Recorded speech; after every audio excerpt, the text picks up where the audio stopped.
Buenos días, hermanos. Feliz sábado a todos. Un sábado más vamos a iniciar el culto y lo vamos a hacer con una oración.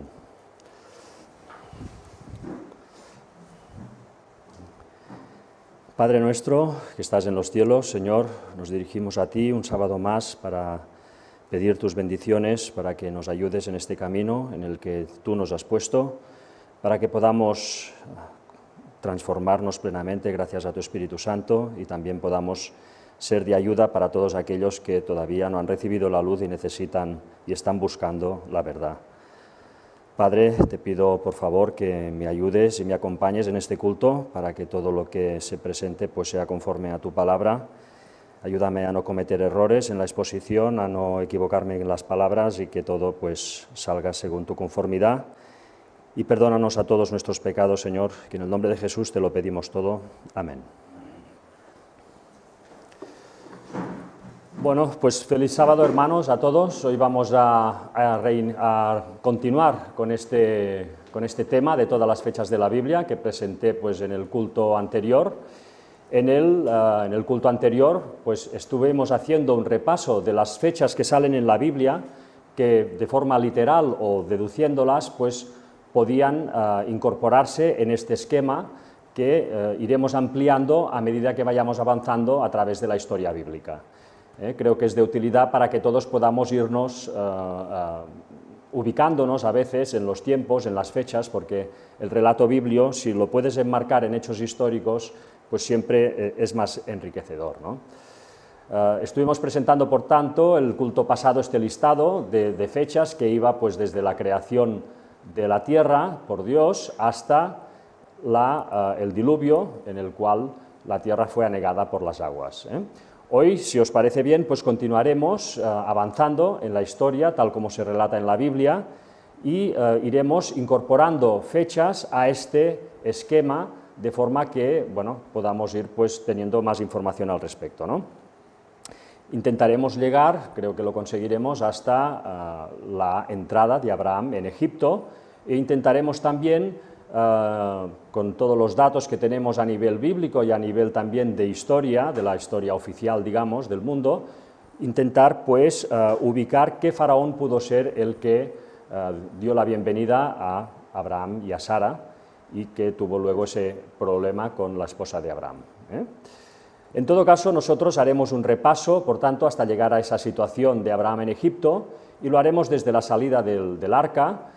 Aquí, hasta el tema del nacimiento de Abraham, son cosas que ya se han presentado en temas anteriores de esta serie de historia bíblica, pero haremos un repaso rápido para que todos podamos también ubicarnos, ya que hemos reiniciado pues, este repaso desde el punto de la creación, ¿no? Por tanto, vamos a continuar en esta segunda parte a través del descenso de los ocupantes del arca en la zona de Ararat. Allí sabemos pues, que esto aconteció el 27, probablemente del mes de Iyar, que fue abril-mayo, del año 2346 a.C. En ese momento el relato bíblico nos cuenta con detalle cómo Noé y su familia construyeron un altar y sacrificaron animales a Dios, dando gracias por esa gran bendición que habían recibido de poder ser salvos y poder librarse de esa destrucción que hubo en el diluvio.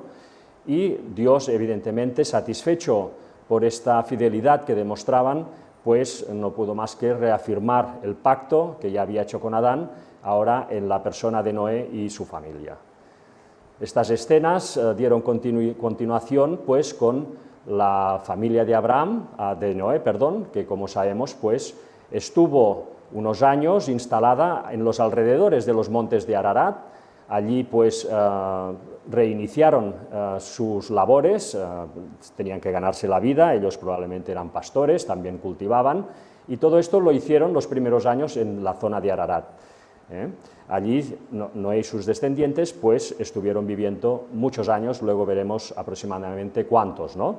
Desde la zona de Ararat sabemos que está, concretamente el sitio donde estaba el arca, a unos 2000 metros de altura, se llama el sitio arqueológico de Durupinar.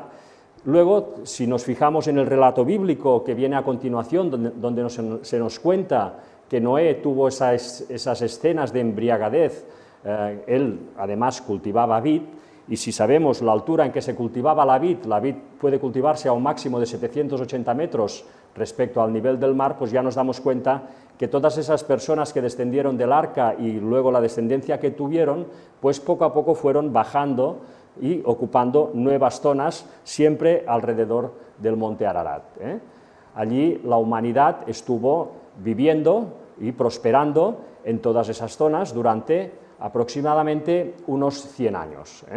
Y decimos unos 100 años porque luego veremos cómo en la Biblia se nos indica que cuando nació Peleg se le puso el nombre conmemorando cuando hubo la confusión de lenguas. Muy posiblemente fue así, por tanto podemos llegar a deducir que aproximadamente estuvieron en una cierta unidad durante estos 100 años todos los descendientes del arca y los descendientes de ellos. Sin embargo, ya presentamos también, y se ha presentado en este ministerio, cómo hubo uno de los hijos de Noé, que fue Cam, que junto con su hijo Cus y su nieto Nimrod, pues reinstauraron, digamos, reinstauraron el culto al sol, el culto a Satanás, que habían conocido en el mundo antediluviano, y ellos lo volvieron a propagar en esta nueva situación, y desgraciadamente, muchas de las personas descendientes de estos del arca, pues fueron aceptando esta nueva doctrina, este error, digamos, hasta el punto que llegó un momento que todos estos desearon hacer un nuevo mundo, una nueva forma de entender la vida, una nueva forma de ser gobernados, y se desplazaron, como ya vimos, hacia el oeste, instalándose, intentando construir una ciudad y una gran torre, como nos dice la Biblia, la Torre de Babel, en esta llanura de Diyarbakir, que está en Turquía, que está entre el río Éufrates y el río Tigris, como vemos aquí, y concretamente ellos intentaron hacer, según explicó Ron Wyatt, la Torre de Babel en un meandro del río Éufrates. Vimos cómo, además, haciendo un repaso de los idiomas que nosotros hemos heredado en el mundo, podíamos deducir que en el mundo hay actualmente tres grandes familias de idiomas. Está la familia del idioma semítico, está la familia del idioma ahora no me acuerdo del... Noé, bueno, de otro de los hijos... ¿Cuáles son los tres hijos de Noé? Vale, de Jafet, gracias, ahora se me había ido el santo al cielo, como dicen. De Jafet, o sea, habían los idiomas de Sem, los idiomas de Jafet, y después toda una serie de lenguas aisladas que descendían de los hijos de Cam. Entonces, esto ya lo presentamos, haciendo este estudio de los idiomas, bueno, pudimos deducir que en la zona de Ararat, cuando hubo esta rebelión, digamos, cuando se desplazaron hacia el Éufrates para construir la Torre de Babel, pues allí se quedó la tribu de Asur, la tribu de Arfaxad, la tribu de Lut y la tribu de Aram. Vimos también cómo en un momento determinado Dios confundió las lenguas de esas gentes, de esas personas que intentaban hacer un nuevo orden mundial ya en esos días, y a partir de ahí pues se desplazaron, se dispersaron por todo el mundo. Vemos en azul la tribu de Jafet, cómo ocupó toda la zona de Europa, la zona de Afganistán, la zona de Irán y la zona de la India, y vemos también cómo la mayoría del mundo fue ocupada por descendientes de Cam, que está en color lila, y cómo las tribus de Sem, a excepción de Lam, que fue el único que secundó la rebelión, se quedaron en la zona de Ararat. Todo esto pues ya lo presentamos, ¿no? Vemos aquí cómo probablemente esta confusión de lenguas, como hemos dicho antes, aconteció en los días del nacimiento de Peleg. Lo vemos en Génesis 10, 22-25, cuando nos dice: los hijos de Sem fueron Elam, Asur, Arfaxad, Lut y Aram.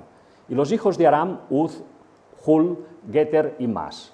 Arfaxad engendró a Sala y Sala engendró a Heber. Y Heber nacieron dos hijos. El nombre del uno fue Peleg, porque en sus días fue repartida la tierra, y el nombre de su hermano Joctán.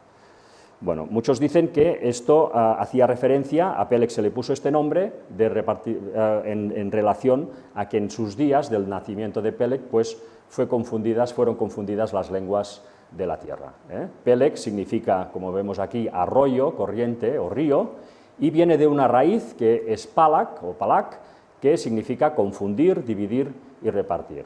Si además buscamos esta palabra palak en la Biblia, sale concretamente en este versículo, creo que no sale en ningún otro sitio, en Salmos 55:9, donde se nos dice: destrúyelos, oh Señor, confunde, y aquí se usa la palabra palak, la lengua de ellos, porque he visto violencia y rencilla en la ciudad. Por tanto, el nombre de Peleg fue puesto muy posiblemente en los días en que fueron confundidos. Nos dice el comentario bíblico adventista, además, que el nombre en los niños, en todas las tribus estas semíticas, ponían nombres siempre con significado, con sentido. No es como hoy en día que le pones un nombre por estética, en esos años tenían un significado. Uno de los significados que podían buscar al poner el nombre al niño, pues era en las circunstancias que había nacido ese niño, ¿no? Evidentemente, pues Peleg nació en las circunstancias cuando fue confundida esa población rebelde. Además, en Lucas 2:21 vemos cómo también esa tradición semítica implicaba pues poner a los niños el nombre en edades muy tempranas, ¿no? Jesús, por ejemplo, recibió su nombre a los 8 días, ¿no? Cumplidos los 8 días para circuncidar al niño, le pusieron por nombre Jesús, el cual le había sido puesto por el ángel antes que fuese concebido. O sea que tendríamos esta situación. Como esto se puede deducir con bastante, en fin, visos de ser cierto, que en los días de Peleg fue confundida la población humana que había entrado en rebelión, pues calculamos la fecha y más o menos sería pues entre Tirri del 2247 a.C. y Elul del 2246 a.C. Entre el descenso del arca y esta situación de confusión de lenguas, hay además en la Biblia estas fechas que, a excepción de los jubileos, que esto se puede deducir, las otras están explicadas perfectamente en ella. Vamos a continuar este repaso rápido hasta adentrarnos en Egipto y lo que vino a continuación de esta situación de confusión de lenguas fue que el líder, uno de los líderes de esta rebelión, que fue Nimrod, fue bajando con toda su tribu y se instaló ahora sí en la zona de Babilonia, en la zona de Baja Mesopotamia, y allí construyó el imperio sumerio. El imperio sumerio fue el primer imperio que conoció el hombre después del diluvio y fue instaurado por Nimrod y por su esposa Semiramis. Vimos también en cultos pasados, estamos haciendo un repaso rápido, quien quiera más explicaciones y por qué se dicen las cosas lo encontrará en esos cultos. Vimos también cómo Nimrod, una de las primeras acciones que hizo fue atacar la zona de lo que antes se conocía como la Gran Armenia, donde allí estaban todavía esas tribus fieles a Dios, que era pues Arfaxad, Lut y sus dos hermanos, Asur y Aram. Entonces fueron atacados, como digo, por Nimrod y por su ejército, y también haciendo luego un repaso que presentamos en los otros cultos de cómo aconteció la historia y de los nombres y de los idiomas, vemos como probablemente la tribu que cayó en ese ataque fue la tribu de Asur. Esa tribu de Asur, una vez pues conquistada y haber entrado la idolatría ya en ella, fue bajando hacia la zona de Canaán y hacia la zona de Sumeria. En la zona de Canaán, esta tribu de Asur fue a instalarse en primer lugar en el norte de Canaán, en una ciudad que se conoció como Mari, que fue un centro muy importante y donde se dice que nació, dicen, el idioma semítico. Evidentemente nosotros sabemos que esto venía del mundo antediluviano, pero esta ciudad de Mari fue el punto donde se instaló esta primera oleada de la tribu de Asur, y desde ahí fueron bajando y influyendo y conquistando todo Canaán hasta llegar a el mismo Egipto. Es por esto que todas esas tribus de los hijos de Cam que se instalaron en la zona de Canaán, que evidentemente hablaban lenguas camitas, con esta invasión de la tribu de Asur empezaron a hablar lenguas semitas, ¿no? Y esto es la paradoja a veces que te encuentras en la Biblia, que tribus que venían de Cam hablen en idioma semita, ¿no? Esto probablemente fue por esta situación. Bueno, probablemente no, seguro, porque sabemos que hubo una penetración de tribus semitas en esa zona por esos años, ¿no? Y después, como decimos, otra parte de la tribu de Asur penetró en Sumeria y se instaló en la zona media de Sumeria, y allí pues conservaron su lengua y sus tradiciones. Con el paso del tiempo, este imperio sumerio que había fundado Nimrod junto con su esposa Semiramis dio paso, se hundió, porque hubo un personaje que fue Sargón de Akkad, que siendo semita, descendiente de la tribu de Asur, pues organizó un nuevo imperio, cogió el poder y a partir de ahí, pues esta tribu semita, esta gente semita, empezó a gobernar sobre todo el mundo de Cam, ya prácticamente. Este imperio duró también unos años, esto ya lo presentamos, hasta que hubieron unas tribus llamadas los Gutis, que entrando desde los montes Zagros, atacaron todo este imperio acadio y lo derrumbaron. En esa misma época, aproximadamente, hubieron toda una entrada también de tribus desde el Cáucaso, probablemente los hurritas, que penetraron ya en la zona de la Gran Armenia, donde, recordemos, estaban estas tres tribus todavía fieles a Dios, que era la tribu de Aram, la tribu de Arfaxad y la tribu de Lot, que a raíz de esta entrada pues ya se desplazaron. Y a partir de aquí es donde viene la diáspora, ya la primera diáspora de estas tribus semitas. La tribu de Lut se fue, según han dejado datos históricos que presentamos también, hacia la zona de occidente de Turquía, de la actual Turquía.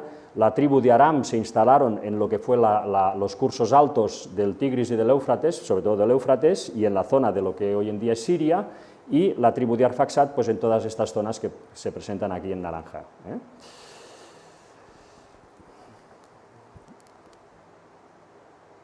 Vale. En esos años en que estas tribus gutis derribaron el imperio acadio, los amorreos, que eran una de las tribus camitas que vivían en la zona de Canaán, aprovecharon ese vacío de poder para coger la preeminencia. Y todas estas tribus amorreas ya no las soltaron hasta que los hebreos entraron, ya pasados ya muchos años, con Josué y todo Israel. Esta fue la situación. Por tanto, de momento, desde la confusión de lenguas ya vimos que había habido, por tanto, el imperio sumerio, después el imperio acadio, después estas tribus gutis, y finalmente, y aquí ya es cuando entra ya en la historia bíblica, cuando se levantó otro imperio en Mesopotamia, que fue la tercera dinastía de Ur. Estos gutis, que hemos dicho que echaron a los acadios, fueron a su vez derrotados por una ciudad, que fue la ciudad de Uruk, que también estaba en Mesopotamia, y al cabo de pocos años el poder se decantó hacia la ciudad de Ur, que la vemos aquí en esta recreación de lo que pudo ser al lado del río Éufrates. Esta ciudad de Ur, pues hubo una dinastía que estuvo gobernando también muchos años en toda la zona de Mesopotamia. En esos años de la tercera dinastía de Ur fue cuando Taré, el padre de Abraham, se instaló en esa ciudad, que era la ciudad más próspera de la antigüedad. Sería hoy en día como pues, instalarse en Nueva York, era el sitio de más tecnología y más prosperidad del mundo. Allí se instaló Taré y allí tuvo a su hijo mayor Harán. Abraham todavía no había nacido, y esta tercera dinastía de Ur, como hemos dicho, no pudo vivir en tranquilidad, digamos, sus vecinos, tanto los de Elam, que vivían al lado de Mesopotamia, como los amorreos que hemos mencionado antes, que tenían pues ya bastante potencial militar, como las tribus de los Zagros, que seguían dando guerra, pues fueron minando y debilitando a esta tercera dinastía de Ur, de forma que cuando nació Abraham, finalmente, pues ya esta tercera dinastía de Ur estaba prácticamente caída y derrotada. En esos momentos de la tercera caída de Ur es cuando Abraham nace en la ciudad de Ur, que era la capital de ese imperio. ¿Cuándo nació Abraham? Bueno, esto evidentemente con la Biblia lo podemos saber muy rápido haciendo este cruce de versículos. En Génesis 11:32 nos dice: y fueron los días de Taré 205 años, y murió Taré en Harán. Aquí ya vemos que se nos da la edad en que murió su padre Taré. Entonces salió de la tierra de los caldeos y habitó en Harán, y de allí, muerto su padre, Dios le trasladó a esta tierra en la cual vosotros habitáis ahora. Por tanto, Abraham, cuando murió Taré a los 205 años, ¿cuántos años tenía? Pues se nos dice en Génesis 12:4, y se fue Abraham como Jehová le dijo, y Lot fue con él, y era Abraham de edad de 75 años cuando salió de Harán. Con esto, pues ya podemos, cruzando estos datos, tener otra fecha que añadimos pues al esquema. Abraham nació cuando Taré tenía 130 años, en el año 1996-1995 a.C. Entre esta confusión de lenguas y el nacimiento de Abraham, por tanto, pasaron 250 años aproximadamente y acontecieron también todos estos hechos que se relatan en la Biblia y que ponemos también por fechas, porque bueno, ahí lo pone la Biblia, ¿no? Entonces la conclusión es esta, ¿no? Entre la confusión de lenguas que pudo ser aproximadamente hacia el 2247 hasta el nacimiento de Abraham 250 años después, hay que situar estos 4 imperios que se sucedieron en Mesopotamia: el imperio sumerio, el imperio acadio después, el imperio guti y el imperio de la tercera dinastía de Ur. La historia oficial, evidentemente, sabemos que esto lo distorsiona y cuanto más antiguos son los periodos, más años les dan, de forma que el imperio sumerio le dan muchísimos años y al imperio acadio ya no tantos, al guti todavía menos y a la tercera dinastía de Ur ya empiezan a cuadrar las fechas como realmente acontecieron. Esto hay que tenerlo en cuenta siempre. Vamos a continuar.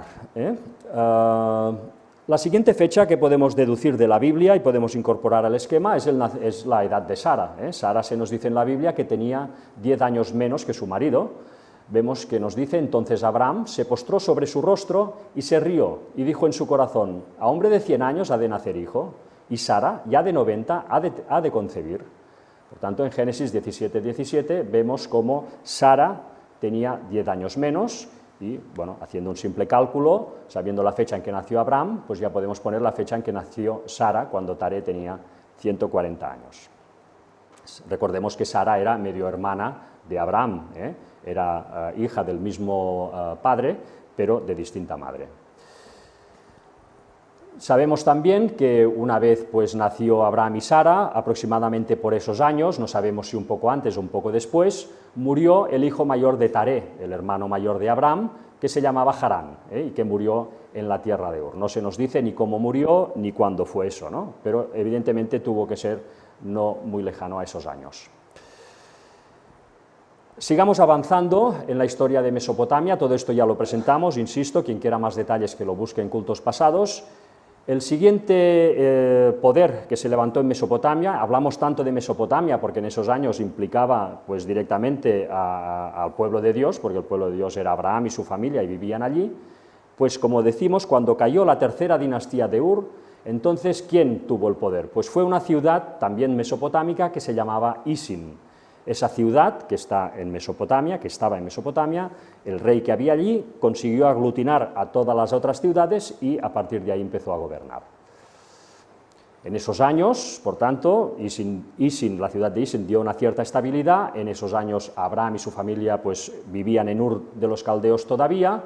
Sabemos también por la Biblia que Abraham tomó esposa, igual que su hermano Nacor, lo vemos en Génesis 11:29, y tomaron Abraham y Nacor para sí mujeres. El nombre de la mujer de Abraham era Sarai, y el nombre de la mujer de Nacor, Milca, hija de Harán, padre de Milca y de Isca. Así que vemos como Abraham se casó con su media hermana, y Nacor, hermano de Abraham, se casó con su sobrina Milca, que era hija de Harán, que había muerto unos años antes. Cuando Abraham tenía unos 70 años aproximadamente, cambió otra vez la situación en Mesopotamia. Hemos dicho que Isin había cogido el poder en la ciudad de Isin, pero pasados pues estos aproximadamente 70 años, Larsa, que era otra ciudad mesopotámica, se rebeló contra esa situación y quiso coger el poder. Entonces hubo otra vez guerra, se volvió a incendiar todo. Además, la ciudad de Larsa estaba ayudada por Elam, que era esta civilización que estaba al lado de Mesopotamia. Pues por tanto Elam junto con Larsa atacaron a Isin para hacerse con el control de toda la zona. Probablemente, muy probablemente, poco antes de que estallara esa revolución que conllevó la destrucción de Ur, donde vivía Abraham y su familia, Dios movió a Abraham y a su familia hacia la zona de Harán, una zona que quedaba totalmente a refugio de todo ese conflicto que empezaba otra vez a incendiarlo todo, ¿no? Lo vemos en Génesis 11:31, donde nos dice: y tomó Taré a Abraham su hijo, y a Lot, hijo de Harán, hijo de su hijo, y a Sarai su nuera, mujer de Abraham su hijo, y salió con ellos de Ur de los Caldeos para ir a la tierra de Canaán, y vinieron hasta Harán y se quedaron allí. Por tanto, Abraham se quedó junto con su familia un tiempo indeterminado, probablemente años, unos años en la zona de Harán. Por tanto, hemos visto cómo la civilización de Elam, junto con la ciudad de Larsa, atacaron la ciudad de Ur, donde hasta hacía poco había vivido Abraham, destruyéndola. Atacaron también la ciudad de Isin para hacerse con el control. Muy probablemente también en esos momentos fue cuando una parte de ese ejército aprovechó para subyugar a todas estas tribus amorreas, que recordemos habían cogido la preeminencia cuando cayó el imperio acadio. Aprovecharon, por tanto, esos ejércitos para subyugar a los amorreos, que muy probablemente eran aliados de la ciudad de Isin. De esta forma lo vemos también reflejado en la Biblia, como al cabo de los años estos mismos ejércitos vuelven a entrar en la zona para poner orden, porque esos amorreos se habían vuelto a rebelar. Y los implicados en esta batalla, pues vemos cómo fue, por un lado vemos Elasar era Larsa, es la ciudad de Larsa, Elam, que ya hemos dicho que era ese imperio que estaba al lado de Mesopotamia, que también ayudó en la coalición, y también se nos dice Amrafel, rey de Sinar, aquí sería pues una ciudad indeterminada pues también de esa zona, ¿no? Esto aconteció, por tanto, en esos años. Abraham, mientras tanto, junto con su familia, estaba pues a buen recaudo en la zona de Harán, y allí pues aprovechó para evangelizar, como nos explica también Ellen White, etc. Todo esto lo presentamos en cultos anteriores. Finalmente, con la muerte de su padre Taré a los 205 años, pues Abraham y su familia ya deciden hacer el último trayecto que los llevará a entrar en Canaán cuando Abraham tiene 75 años. ¿Cuándo fue esto? Bueno, esto también ya lo vimos, cruzando datos de versículos podemos pues saber con bastante certeza cuándo aconteció. Génesis 11:32 nos dice, y fueron los días de Taré 205 años y murió Taré en Harán. Luego nos dice, y se fue Abraham como Jehová le dijo, y Lot fue con él. Y era Abraham de edad de 75 años cuando salió de Harán. Por tanto, ya hemos visto en qué momento aconteció. Y si además queremos afinar más e intentar saber la época del año en que entró en Canaán, bueno, una posibilidad es de que entrara en primavera, porque en Éxodo 12:41 nos dice, y pasados los 430 años, en el mismo día todas las huestes de Jehová salieron de la tierra de Egipto. Es decir, que Israel salió de Egipto, sabemos que en primavera, y si nos dice que el mismo día que salieron de Egipto entraba 430 años antes Abraham y su familia, pues, y Canaán pues pertenecía a Egipto en esos años a nivel político, pues podemos entender perfectamente que Abraham entró en primavera. Pero bueno, en esto hay un poco siempre de polémica, tampoco hace falta afinar tanto si se quiere, ¿no? Pero bueno, en todo caso, nosotros ponemos aquí el dato de que esto ocurrió, calculando los años que tenía Arán a los 75 años, ¿qué fecha sería? Pues sería entre Tirri del 1921 y Elul del 1920 a.C., con lo cual Abraham entró en Canaán en la primavera, si es que fue en primavera, del año 1920 a.C. Una vez más, entre el nacimiento de Sara, que pusimos en el esquema, y esta entrada ya en Canaán, con Abraham con 75 años y Sara con 65, acontecen estas fechas también que incorporamos al esquema. Abraham y su familia, si entraron en Canaán en primavera, vimos cómo lo hicieron por la zona de Dan, que era la ciudad más al norte de Israel. Sabemos que en la época de primavera entrar por el río Jordán era prácticamente imposible, porque el río Jordán iba muy lleno, y por tanto había un camino que entraba por Dan, y muy probablemente ellos lo cogieron, ¿no? A partir de esa entrada por Dan, fueron bajando ya pues, hacia Siquén y hacia más abajo, como veremos a continuación.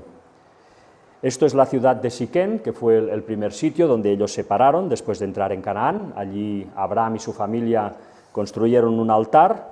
Allí Abraham estuvo un tiempo indeterminado, seguramente no muchos meses, pero la Biblia tampoco lo dice. Esta sería una foto de la zona de Siquém, de la ciudad de Siquém, a principios del siglo XX, donde vemos cómo es una ciudad a la entrada de un valle, una ciudad realmente bonita, ¿no? De aquí, cuando fue el momento, levantó el campamento junto con todo el rebaño, junto con toda la familia, fueron bajando y se instalaron entre Betel y Jai, en un monte, en medio de esas dos localizaciones, como nos dice también la Biblia, y allí también levantaron un altar y estuvieron pues un tiempo también indeterminado que tampoco se nos dice, ¿no? Finalmente, el relato bíblico nos cuenta cómo fueron bajando más con su rebaño, siempre buscando, me imagino, pues pastos y zonas en donde pudieran prosperar sin dificultad de vecinos, etcétera, y encontraron pues esta zona del Negev, que es la zona ya más al sur de Israel, una zona que hoy en día pues es prácticamente desértica, pero que es de suponer que en los días de Abraham pues quizá era un poco más fértil y daba pues para sostener los rebaños, ¿no? En todo caso, ellos se instalaron allí durante también un tiempo indeterminado, hasta un punto que nos dice la Biblia que hubo gran hambre en la tierra y tuvieron que, como solución, descender hacia Egipto. Sin embargo, esta ocupación que ellos hicieron, literal, de Canaán, desde su entrada por Dan hasta esa llegada al Negev, fue la ocupación de Canaán, muy probablemente coincidió con este jubileo 41, que ellos evidentemente seguro no lo celebraban, o es de suponer que no lo celebraban, pero a nivel cronológico nosotros lo podemos situar en el calendario. Así que, ante esta gran sequía que hubo en la zona del Negev, Abraham y su familia decidieron, como hacían todos los que vivían en esa época, emigrar a Egipto. Egipto pues era la zona, el último recurso siempre, donde gracias al río Nilo habían esas crecidas anuales que daban gran fertilidad a toda esa ribera y permitía pues vivir a la gente un poco independiente de si llovía o no llovía, ¿no? De hecho, en Egipto no llovía nunca. Recordemos que en esos años en que acontece todo esto, en Mesopotamia hemos dicho que había esa ciudad de Isin y de Larsa que se estaban dando de bofetadas, eso en ese momento. ¿Qué sucedía en Egipto? Porque Egipto siempre es como el gran misterio, ¿no? Muchas veces cuando te enfrentas a la historia de Egipto, cuando ves tantas dinastías, tantos reyes, tantos linajes, realmente uno puede quedar un poco confundido, ¿no? Pero en realidad al final tampoco es tan complicado. Vamos a intentar, por tanto, situar quién estaba gobernando, si aproximadamente, también sin pretensiones de sentar cátedra, pero vamos a ver un poco las pruebas también para deducir lo que vamos a decir, pero lo que está claro es que lo que vamos a intentar es también conocer un poco cuál fue la historia de Egipto, así como hemos visto la de Mesopotamia, porque también fue un imperio que siempre incidió en el pueblo de Israel, siempre tuvo también influencia sobre él, ¿no? Vamos a ver un poco de dónde viene Egipto. Egipto viene efectivamente de un hijo de Cam, Mizraim. Nos dice Egipto o Tierra Roja, dice segundo hijo de Cam y antepasado de los egipcios. La palabra hebrea es de forma dual, lo que probablemente apunta a los dos países de Egipto, el Egipto inferior y el Egipto superior. Ahora veremos a qué se refiere todo esto. Que fueron unidos por los reyes de la primera dinastía. Luego nos dice también Mizraim, los egipcios descendieron del segundo hijo de Cam. Los egipcios llamaban a su país la Tierra Negra para designar la franja fértil de tierra que bordea ambas orillas del Nilo, en contraste con la Tierra Roja del desierto, o hablaban de él como las dos tierras, lo que refleja una división histórica anterior del país en dos reinos separados. Bueno, esta es un poco la idea del trayecto que tuvieron que hacer este Mizraim y sus descendientes desde la zona de la Torre de Babel hasta la zona del Nilo, ¿no? La zona de Egipto, que fueron 1700 kilómetros y pico. Egipto, desde luego, fue una tierra siempre de gran abundancia, una tierra próspera que permitió a sus habitantes prosperar con mucha seguridad. Esto era debido a dos factores. El primero es el río Nilo, como hemos dicho, que cada año, prácticamente invariablemente, tenía esa crecida y hacía que esa crecida inundara de limo todo lo que eran las riberas del río, cosa que daba una gran fertilidad a toda esa tierra, ¿no? Además, Egipto, tenemos que pensar que estratégicamente estaba muy bien situado porque estaba protegido por dos desiertos, uno a cada lado. En la zona del Sinaí había un desierto y en la zona de Libia había otro. Y por el sur tenía toda la protección de una gran selva ya, de la zona de Kush, donde también era prácticamente impenetrable. Por tanto, Egipto pudo desarrollarse con cierta tranquilidad, a diferencia de Mesopotamia, a diferencia de Canaán, pudo desarrollarse con cierta tranquilidad a lo largo de los siglos. Estos descendientes de Mizraim no fundaron Egipto enseguida, por lo visto fundaron dos imperios, el del Bajo Egipto y el Alto Egipto. Durante una serie de años, no sabemos exactamente cuántos, pues hubo esa división. Hubo el Bajo Egipto, por tanto, y el Alto Egipto, todos los descendientes de Mizraim. En un momento determinado, sin embargo, subió un faraón al trono que unificó los dos reinos. Esto lo vemos, por ejemplo, en el tocado que llevaban todos los faraones. La corona blanca era la corona que llevaban los faraones del Alto Egipto, o reyes, y la corona roja era la corona que llevaban los reyes del Bajo Egipto. Cuando subió este faraón, unificó estos dos imperios, por tanto, también lo sintetizó en la corona que llevaba, simbolizando esa unión. A partir de ahí, a partir de que Egipto es unificado por este primer faraón, ya hay una secuencia muy larga de faraones que van desde esa época, que queda un poco en la oscuridad, no sabemos exactamente cuándo aconteció esa unificación, pero que esa línea de faraones ya irá hasta prácticamente el Imperio Romano. Esta lista de faraones es enorme y se divide en dinastías. Habían la primera dinastía, la segunda, la tercera, etc. Sin embargo, aunque ha llegado mucha documentación hasta nosotros, hay periodos que realmente es muy difícil saber cosas de ellos, ¿no?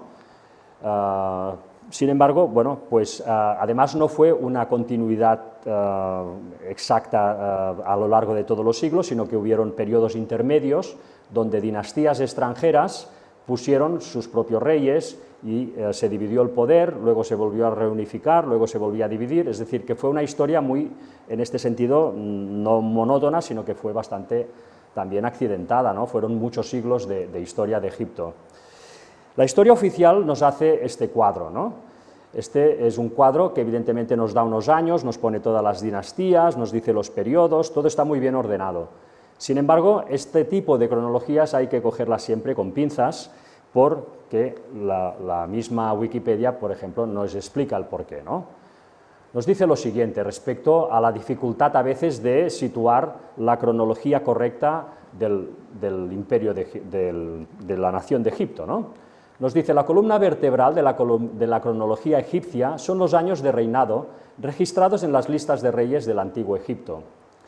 Las listas de reyes supervivientes son completas, pero tienen importantes lagunas en el texto, o están completas textualmente, pero no proporcionan una lista completa de gobernantes, ni siquiera por un breve periodo de la historia egipcia. La situación se complica aún más por la información contradictoria ocasional sobre el mismo periodo de reinado de diferentes versiones del mismo texto. Por lo tanto, la historia de Egipto del historiador egipcio Manetón solo se conoce por las extensas referencias a ella hechas por escritores posteriores como Eusebio, Sexto Julio Africano, y las fechas para el mismo faraón a menudo varían sustancialmente dependiendo de la fuente intermedia. Los periodos de reinado deben reconstruirse a partir de inscripciones que a menudo dan una fecha en la forma del año de reinado del faraón gobernante. Esto pasaba lo mismo con Israel, recordemos, con Judá y el reino de Israel al norte, que los años se daban en función al año que hacía ese rey que gobernaba. En Egipto era igual. Sin embargo, esto solo proporciona una duración mínima de este reinado y puede incluir o no corregencias. Esto también pasaba con los reyes de Israel, con un predecesor o sucesor. Además, algunas dinastías egipcias probablemente se superpusieron con diferentes faraones gobernando en diferentes regiones al mismo tiempo, o en lugar de en serie. No saber si las monarquías eran simultáneas o secuenciales da como resultado interpretaciones cronológicas muy diferentes. Bueno, esto hay que tenerlo en cuenta, por tanto, a la hora de dar credibilidad a estas cronologías, ¿no? Esto no quiere decir que toda la cronología de Egipto sea incorrecta, porque hay dinastías de las que se conoce más que otras. Esto también lo veremos ahora. El problema, sin embargo, más grande con todo este tema de Egipto, igual que lo fue con Mesopotamia, son las fechas más antiguas. Aquí nos dice que Egipto empezó a crearse en el Neolítico. Sabemos que el Neolítico, la historia oficial dice que fue hace unos 10.000 años. Nosotros sabemos por la Biblia que esto es imposible. La historia oficial siempre alarga mucho los años primeros de las naciones, ¿no? Esto evidentemente es porque ellos tienen una visión evolucionista de la naturaleza y también de la historia. Ellos creen que el hombre viene del mono, por tanto, la evolución del hombre fue muy lenta, hasta que llegó ya Homo sapiens sapiens, que se hizo cazador, estuvo miles de años cazando, hasta que un día ya empezó a instalarse en zonas a practicar la agricultura, pero también pasaron miles de años hasta que el hombre pues ya no empezó a crear las primeras ciudades y las primeras civilizaciones. Entonces lo alargan todo de esta forma tan grande, ¿no? Nosotros sabemos evidentemente que esto fue muy diferente. Nosotros sabemos que los que descendieron del arca y sus primeros descendientes era gente con una gran capacidad, tanto física como mental, capaces de construir monumentos como las pirámides y como muchos que se encuentran hoy en día. Hay de antediluvianas, probablemente haya otras de postdiluvianas, y sabemos también, por tanto, que a partir de ahí hubo una gran degeneración de la especie humana, con lo cual es diferente lo que nos cuenta la Biblia de lo que nos cuenta la historia oficial. Pero dicho esto, es verdad que hay, a partir de lo que es el Imperio Medio, aquí vemos todo este cuadro de lo que fue la historia de Egipto desde su creación hasta el Imperio Romano. Vemos que hacia la mitad del cuadro vemos Imperio Medio, del 2000 al 1800 a.C., a partir aproximadamente de estas fechas ya las cronologías empiezan a ser más o menos correctas, es decir, no sabremos nunca los años exactos, pero podemos hacernos una idea bastante exacta en cuanto a los tiempos. El mismo diccionario bíblico adventista nos dice lo siguiente, no es hasta que llegamos al Reino Medio cuando empiezan a existir fechas confiables, y la primera fecha absoluta sobre la base de datos astronómicos es 1991 a.C., el comienzo de la dinastía XII. Sin embargo, aún en el segundo y el primer milenio antes de Cristo ocurrieron sucesos para los cuales no existe ningún dato cronológico, por ejemplo, para la mayoría de los acontecimientos que ocurrieron durante las dinastías XIII y XVII. Sin embargo, las dinastías 18-20 están razonablemente bien fechadas y la cronología de la 24 a la 30 tienen pocos problemas. Con lo cual, en la cronología de Egipto, a partir del año 2000 aproximadamente, un poco antes, hay dinastías que se pueden ubicar muy bien y otras que no se pueden ubicar sino de una forma muy aproximada. Estas que se pueden ubicar muy bien es porque la historia lo que hace, y esto ya lo vimos en el tema de la caída de Jerusalén, lo que hace la historia es cruzar documentos que han llegado hasta nosotros de reinados de reyes, que se incluía en ese documento hechos astronómicos acontecidos en ese momento, y nosotros, cruzando por tanto los datos, conociendo la astronomía, podemos llegar a ubicar ese año con bastante exactitud, ¿no? Esto también aconteció en el caso de Egipto, y aconteció además en la 12ª dinastía, como nos dice el diccionario bíblico adventista. ¿Por qué es tan importante la 12ª dinastía? Bueno, porque es la dinastía que se encontró Abraham y Sara cuando entraron en Egipto.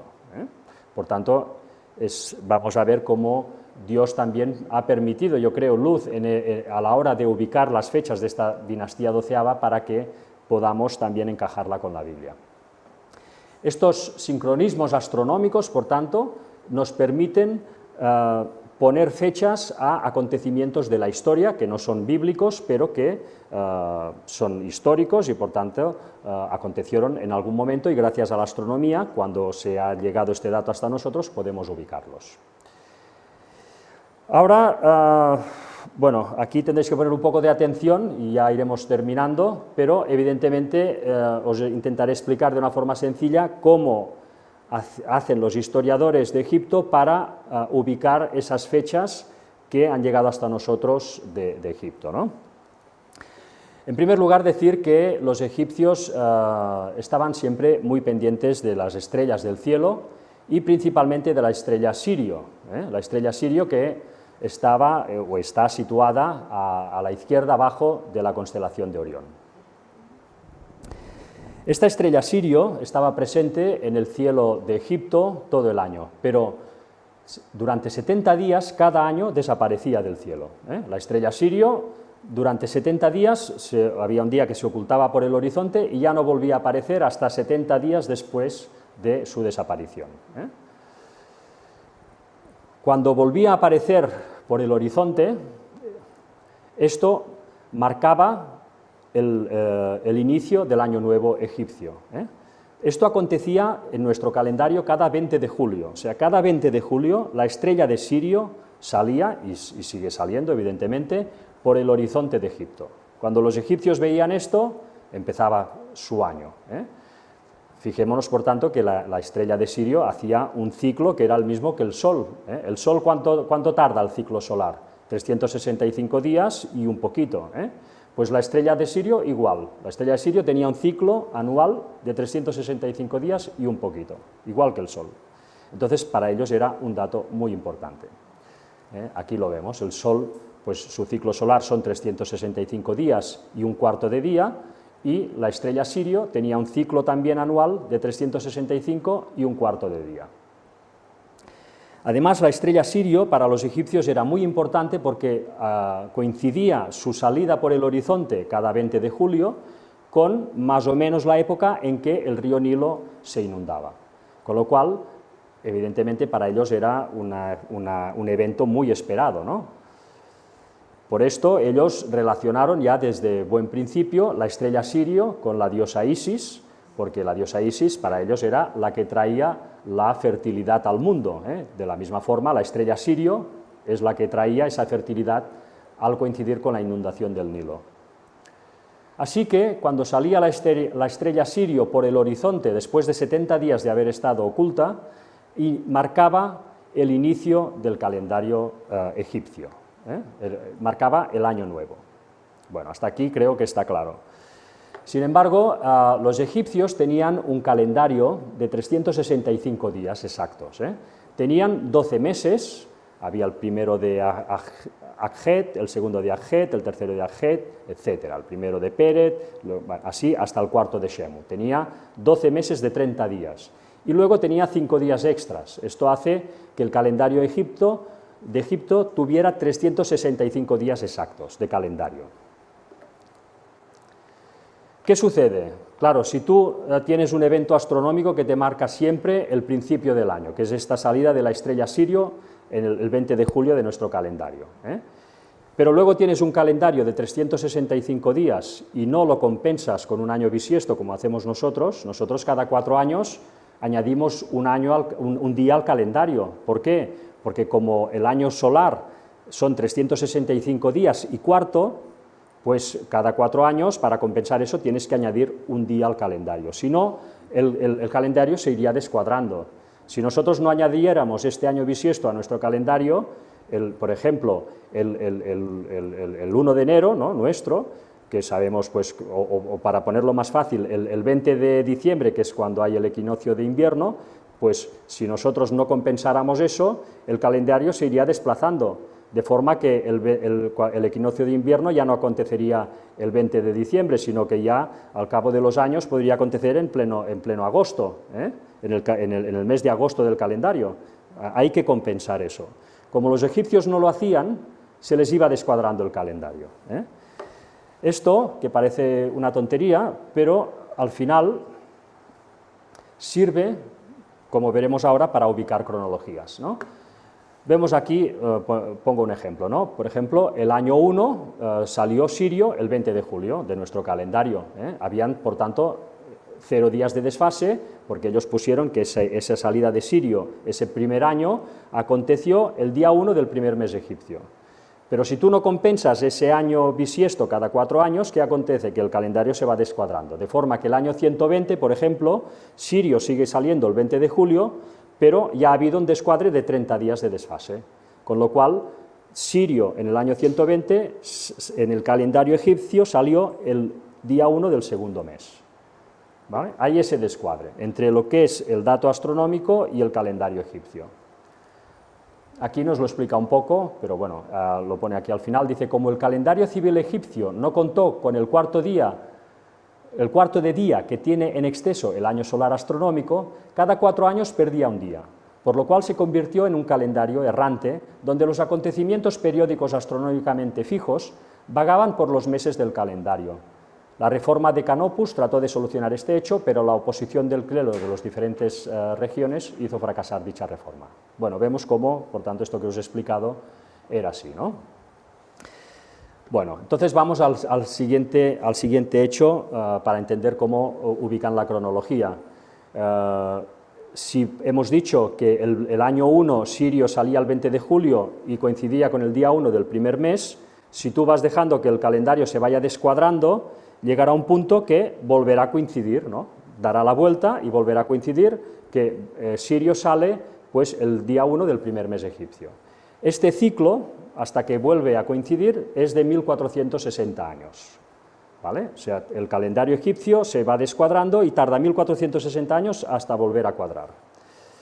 Bueno, pues esto se llama un ciclo sótico, porque está relacionado con la estrella Sirius. Bueno, vayamos avanzando.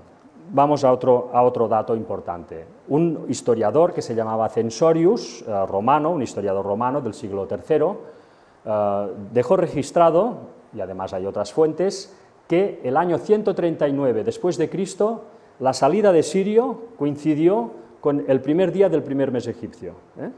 Entonces, porque los egipcios evidentemente seguían usando su calendario en esos momentos, habían todavía egipcios en esos momentos que seguían usando el calendario tradicional, y en el año 139 hubo esa coincidencia, ¿vale? Bueno, si nosotros sabemos que cada 1460 años el calendario da todo el recorrido, el calendario egipcio, podremos deducir fácilmente que en el año 1322 a.C. también coincidió la salida de Sirio con el primer día del primer mes egipcio. Y si le volvemos a restar estos 1460 años, sabremos también que en el año 2782 a.C. también coincidió la salida de Sirio con el primer día del primer mes egipcio. Por tanto, este es otro dato muy importante que usan los historiadores. Una vez sabemos esto, tenemos estos puntales, ¿qué sucede? Bueno, aquí lo pongo un poco, ¿no? Todo esto es de gran valor. Han llegado hasta nosotros documentos donde se deja constancia del día y el mes exacto del calendario egipcio en que salió Sirio, junto al año del reinado del faraón en que ocurrió. Sabiendo que desde el año 2782, como hemos visto aquí, en 2782 o 1322, el calendario egipcio se ha ido desplazando un día cada 4 años. Podremos calcular en qué año reinó ese rey. Es hacer una regla de 3. Claro, si tú sabes que la estrella, cuando sale la estrella de Sirio, es el día 1 del mes primero y luego todo esto se ha ido corriendo, si te dicen que un año la estrella Sirio salió pues el primer día del mes tercero, puedes calcular los años que han pasado, por tanto, puedes calcular la fecha. Y esto es lo que hacen. Vamos a poner un ejemplo, ¿no? Por ejemplo, tenemos, ya para ir terminando, este documento, que es un documento llamado Decreto de Canopus, que indica, este documento dejó escrito, que el año 9 de Ptolomeo III, Sirio salió el día 1 del segundo mes de Shemu. Vemos, aquí ya había un descuadre, lógicamente. Por tanto, si nosotros cogemos la fecha del 1322, en que sabemos que Sirio coincidió, la salida de Sirio coincidió con el primer día del primer mes, pues calculamos el desfase que ha habido, y es un desfase de 270 días en el calendario egipcio. Entonces, sabiendo que hay un desplazamiento cada año de 0,25 días, esto lo multiplicamos por los 270 días y nos da que esta fecha aconteció 1080 años después del 1322 a.C. Hacemos la resta y tenemos que el año 9 de Ptolomeo III aconteció el 242 a.C. Bueno, pues esto funciona, ¿no? Esto es así. Entonces, por esto hay documentos que han llegado hasta nosotros en los cuales se plasma el año del reinado del rey junto con la fecha del calendario egipcio que salió Sirio, se puede calcular la fecha en que coincidió ese año de ese rey. Nosotros tenemos otro documento que ha llegado hasta nosotros, que es el Papiro de Berlín, que es muy interesante porque este ya hace referencia a la dinastía número 12, que es la que se encontró Abraham cuando entró con Sara en Egipto. Vamos a ver qué nos dice este papiro. Indica que en el año 7 de Senusert III, Sirio salió el día 17 del cuarto mes de Peret. Bueno, pues vamos a calcularlo, ¿no? Bueno, como he dicho, esta dinastía, esta 12ª dinastía, pues fue la que dio la bienvenida, con todos sus matices, a Abraham y a Sara. Vamos a calcular esto también, ¿no? Aquí no cogeremos el año 1322 a.C., en que coincidió Sirio con el primer mes egipcio, sino el año 2782, que fue una fecha anterior donde también coincidió y que podrá encajar mejor con la 12ª dinastía. Hacemos la misma operación, no os voy a cansar pues repitiendo todo, pero al final la conclusión, si vosotros lo repasáis tranquilamente, veréis que nos da que el año 7 de Senusret III aconteció el 1874 a.C. Esto es pura matemática y astrología, o astronomía, mejor dicho. Por tanto, el año 7 de Senusret III fue el 1874 a.C. Esto es lo que dicen los historiadores, lo que el comentario bíblico adventista también reafirma, digamos, y todo el mundo que estudia Egipto están de acuerdo que la 12ª dinastía está muy bien documentada, no solo porque se dan las listas completas de reyes con sus años de reinado, sino también porque se ha podido ubicar con este método de cálculo astronómico. Si nosotros vamos a los faraones de la dinastía 12, veremos que Sesostris III, efectivamente, fue este rey que gobernó pues, estos años. Vemos que el año 7 de Senusret III, como hemos dicho, fue el 1874 a.C. Sin embargo, la cronología oficial nos dice que fue del 1878 al 1843. Claro, aquí vemos un pequeño descuadre de años, ¿no? Esto, evidentemente, que hemos explicado, este método de cálculo de la cronología egipcia, tiene un pequeño margen de error, porque depende desde donde el observador vio la salida de Sirio, depende de la latitud de la Tierra, es decir, si estaba en Memphis o estaba en el Cairo, para poner un ejemplo, puede variar unos días, con lo cual puede haber un movimiento luego de años, ¿no? Pero nos da una imagen muy aproximada, pero bastante precisa de lo que fue su año de reinado. Así que, si este dato lo cruzamos con lo que sabemos por la Biblia, que la Biblia en este sentido, y ya estamos viendo la diferencia que hay con estas cronologías que no son bíblicas, la Biblia es de una precisión total, vemos por tanto en esta cronología bíblica que Abraham entró en Canaán en el año 1920 a.C., la entrada en Egipto debió ser poco después, no sabemos exactamente cuándo, pero seguro no pasaron mucho tiempo ni muchos años. Con lo cual, ya vemos que Abraham entró cuando gobernaba este rey Amenemhat II, que gobernó del 1929 al 1895. Así que, para terminar, pues ya vemos que Abraham y Sara entraron en Egipto durante el reinado de Amenemhat II. Evidentemente esto no se puede afirmar al 100%, porque hemos dicho que puede haber un pequeño descuadre de fechas, pudo ser el rey anterior o el rey posterior, pero lo más lógico y creo que donde más posibilidades hay es que fuera este faraón. Nos dice un dato curioso de este faraón, que es que durante su reinado se desarrolló el comercio con los países vecinos, fueron organizadas expediciones a Kush y a Pun, y también se alentó la asociación con algunos países asiáticos. Sabemos que estos países asiáticos se refería a los habitantes de la zona de Canaán, por tanto, bueno, hubo esa interconexión, esa interrelación entre este rey y gentes que venían de Canaán. Y nada más, hoy lo vamos a dejar aquí, este culto, en donde hemos hecho este repaso. Espero pues que haya sido de interés.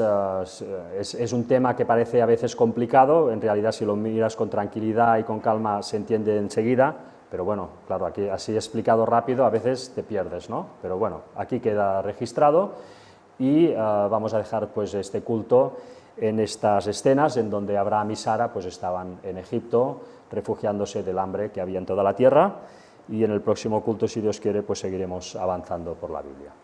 Vamos a terminar con una oración.